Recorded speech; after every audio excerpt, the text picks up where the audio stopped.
Hello, എല്ലാവർക്കും നമ്മുടെ വീഡിയോയിലേക്ക് സ്വാഗതം. ഓണത്തിൻ്റെ തിരക്കൊക്കെ ആയിരിക്കും, എല്ലാവരുടെ അടുക്കളയും സജീവമായിക്കൊണ്ടിരിക്കുന്നു അല്ലേ? അപ്പോൾ നമ്മുടെ കുഞ്ഞടുക്കളയിൽ നമ്മൾ ഇഞ്ചിക്കറി ഉണ്ടാക്കിക്കൊണ്ട് ഓണത്തിൻ്റെ പാചകം സ്റ്റാർട്ട് ചെയ്യുകയാണ്. അപ്പോൾ ഇഞ്ചിക്കറി ഉണ്ടാക്കാനായിട്ട് കുറച്ച് പഴകിയ പുളിയാണ് എപ്പോഴും നല്ലത്. പുളി പിഴിഞ്ഞ് അരിച്ച് മാറ്റി വെച്ചിട്ടുണ്ട്. വെളിച്ചെണ്ണയിലേക്ക് കടുക് പൊട്ടിച്ചു, ഉണക്കമുളക്, കറിവേപ്പില, പച്ചമുളക്. ഇത്തവണ കുറച്ച് ഡിഫറെൻ്റ് ആയിട്ട് ഞാൻ ഇഞ്ചി ഒന്ന് ക്രഷ് ചെയ്തിട്ടാണ് എടുത്തിരിക്കുന്നത്. മിക്സിയുടെ ജാറിലിട്ട് 2 പ്രാവശ്യം ഒന്ന് തിരിച്ചെടുത്തു, അത്രയേ ഉള്ളൂ. വല്ലാതെ പേസ്റ്റ് ആക്കിയിട്ടില്ല.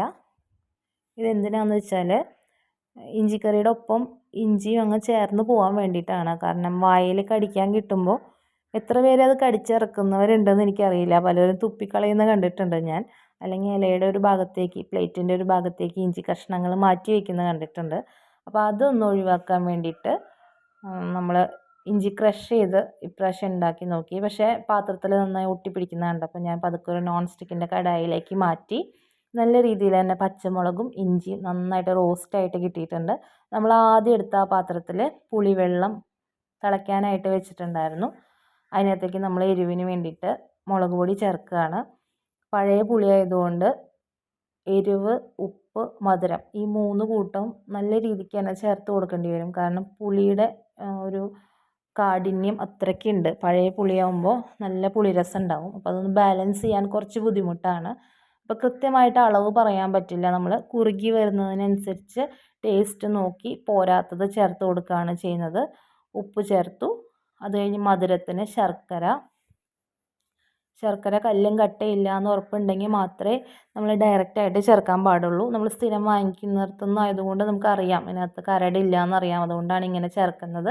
അല്ലാത്തവർ ഉരുക്കി അരിച്ച് ഒഴിച്ച് ചേർക്കണം. ഇപ്പം എല്ലാ ചേരുവകളും ആയി. ഇനി ഞാൻ സിമ്മിൽ വെച്ചിരിക്കുകയാണ്. ഫ്ലെയിം പതുക്കെ കുറുകി വരുന്നേ ഉള്ളൂ. ഒരു 2 മണിക്കൂറൊക്കെ എടുത്തു എനിക്ക് ഇത്രയും ഇഞ്ചിക്കറി ഉണ്ടാക്കിയെടുക്കാനായിട്ട്. ഏറ്റവും അവസാനം നാളികേരം കൊത്ത് വറുത്തിടുന്ന ഒരു പ്രോസസ്സാണ്. പക്ഷെ നാളികേരം കൊത്തി അരിഞ്ഞെടുത്തില്ല, പകരം ചിരവി എടുത്തു. അതിനകത്ത് വീട്ടിൽ തന്നെ തയ്യാറാക്കിയ കുറച്ച് നെയ്യും കൂടെ ചേർത്തിട്ട് ഏകദേശം ഈ ഒരു പരുവത്തിൽ റോസ്റ്റ് ചെയ്തെടുത്ത് നമ്മുടെ ഇഞ്ചിക്കറിയിലേക്ക് ചേർത്ത് കൊടുത്തു. നമ്മൾ നേരത്തെ മൂപ്പിച്ച് വെച്ചിരുന്ന പച്ചമുളകും കാര്യങ്ങളൊക്കെ ചേർത്ത് കൊടുത്തു.